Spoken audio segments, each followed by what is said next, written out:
سلام الله عليكم أحبتي في كل بقاع اليمن الغالي، وثالوث مبارك وكل عام وأنتم بخير. اليوم في حدث مهم أنا كنت ناوي أتكلم عنه أمس، بس لأسباب مهنية قلت أتأخر لما نشوف تبعات هذا الحدث. الحدث المهم أنه اتصلت واحد لليمن: ها كيف حالك يا كاز، كيف أمورك، كيف؟ قال الحمد لله حجينا. منو؟ قال حجينا. كيف حجيتم؟ باقي 9 أشهر للحج، مدري 3 شهور مدري كم.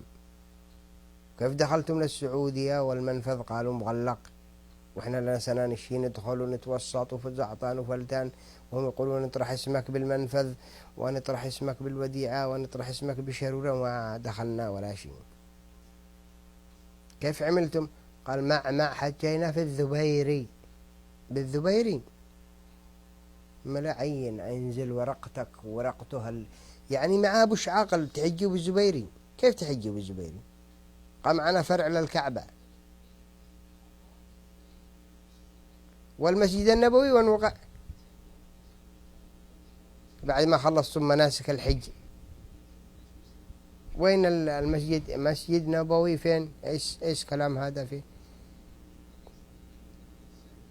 حجوا وخزنوا، يعني جنان. ما بوش عقل، لا بفعاليات ولا بكذا ولا. واصحابنا بالرياض ما سكتوا لهمش، لازم واحد يخرب بالصنعاء والثاني يضفع بالرياض.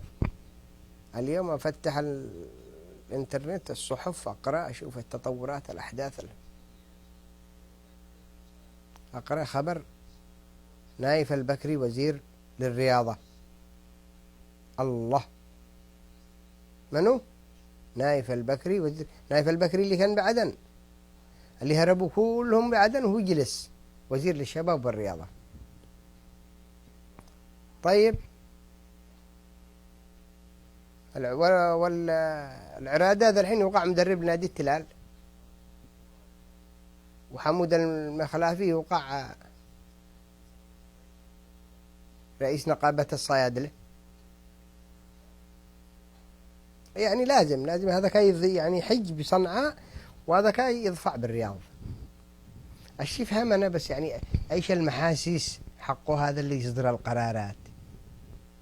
يعني أيش التوافق العجيب بين المحاسيس حق اللي حج والمحاسيس حق اللي بالرياض يصدر القرار؟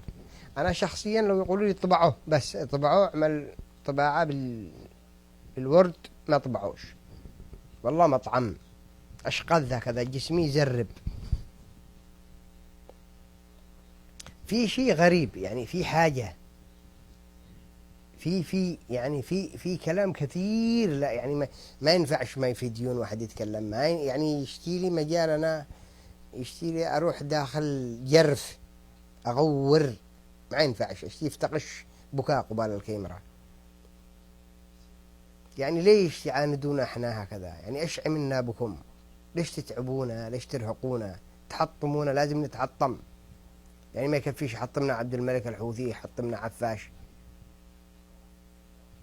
يعني القرارات هذه زي القرار حق سنولد الكهرباء بالطاقة النووية، ما بوش يعني بطارية أبو، بس ما بوش حجار، ويولده بالمنوية، الطاقة النووية.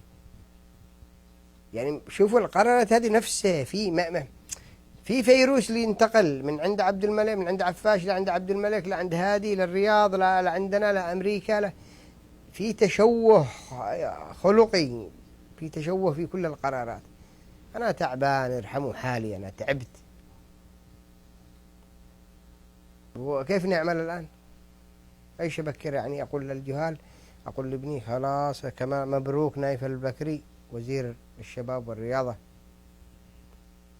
زي ما كانوا يقولوا عبد القادر هلال الدبب محافظ رياضي، أمانة يزبط الطبة لما يفتره، وهو لا هو رياضي ولا طبة ولا.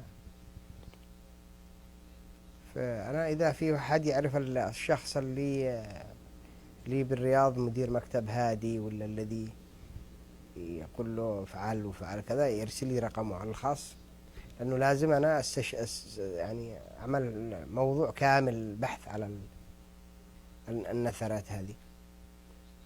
وما أنا أقول مساءكم سعيد، ولا منين عادوا سعيد. ليلة جن علينا وعليكم وعلى اليمن.